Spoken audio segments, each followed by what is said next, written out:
Much like the case of Marcellus Williams, who was just executed last month for a murder in the 1990s, of which DNA evidence exonerated him, the Innocence Project has just put out another release of an upcoming execution in Texas of a man named Robert Roberson, facing an execution on October 17th in Texas for a crime that never happened.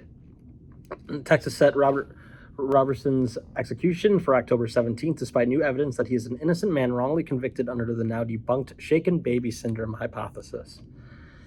On July 1st, Texas set Robert Roberson's execution for October 17th, despite new evidence that he is an innocent man wrongly convicted under the now debunked shaken baby syndrome hypothesis. Mr. Roberson would be the first person in the U.S. executed based on the discredited SBS hypothesis unless the courts or Governor Abbott intervenes.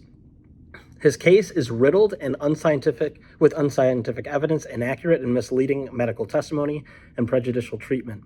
In 2002, Mr. Roberson's 2-year-old chronically ill daughter, Nikki, was sick with a high fever and suffered a short fall from bed. Hospital staff did not know Mr. Roberson had autism and judged his response to his daughter's grave condition as lacking emotion. Mr. Roberson was prosecuted, convicted, and sentenced to death for Nikki's death.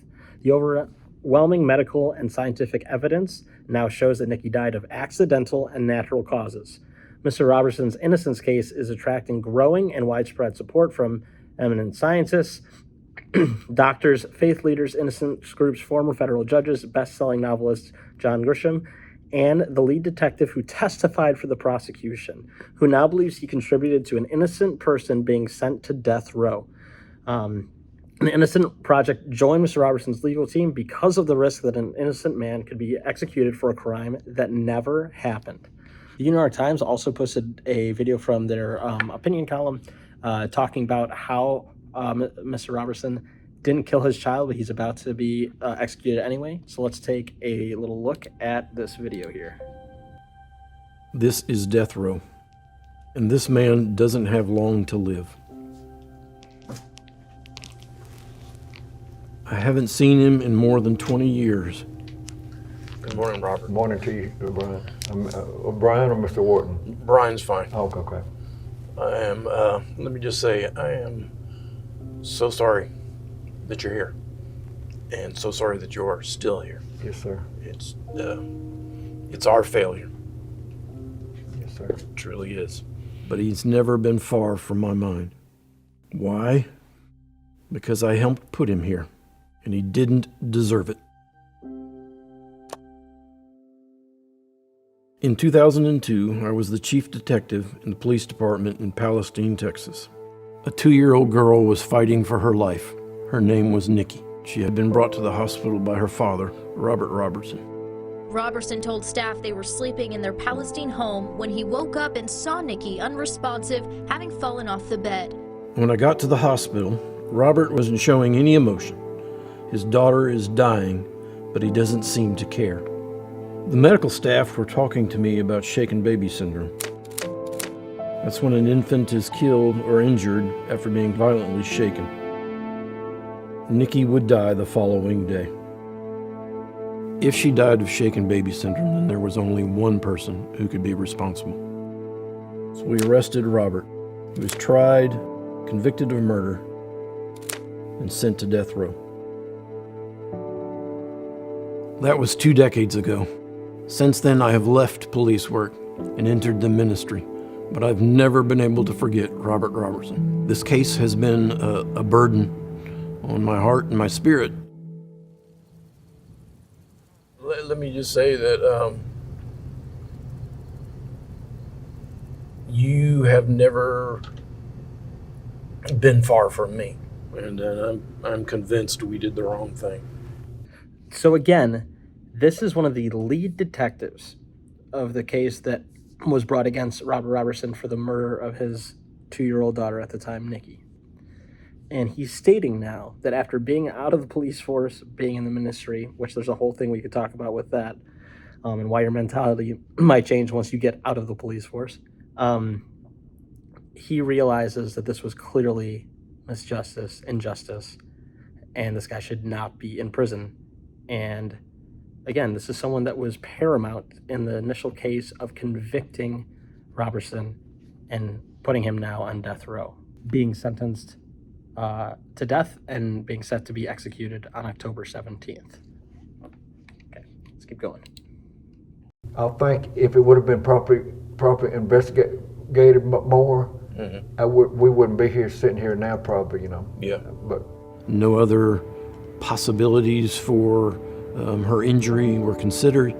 I regret deeply that we followed the easiest path. it was bad enough, you know, me losing her, right? Yes, sir. I wouldn't do anything now to bring her back, you know. I would occasionally check this website to track his status. When I'd see his name, I'm thinking to myself, good. Somebody's still working with him through the appeals process. An appeal has got to straighten this out, find the truth. I tried to move on. I would comfort myself and say, look, the system did what the system does. He's got an attorney, he got his Miranda warnings, we went by the book, he's where he's supposed to be. But several years ago, someone appeared at my door. It was Robert's attorney, and I told her, I've been expecting you. Sadly, I guess it took her appearing at my front door for me to find my voice again. I now understand that Robert did, in fact, have autism. It's hard for me to express myself in certain things and stuff. I had lots of things I was going to talk to you about, but sometimes you get wordless, you know, wordless and stuff, you know. I understand. Yeah. Autism would explain Robert's flat affect and lack of emotion in the hospital. It's absolutely insane that this never came up in his trial. I've now come to understand that Nikki was a very sick child and that some of those medical issues could have very easily played into the injuries that ultimately killed her. And shaken baby syndrome, it's been substantially discredited by many in the medical community. Not only is there reasonable doubt that Robert did do it, there is unassailable doubt that Robert did do it.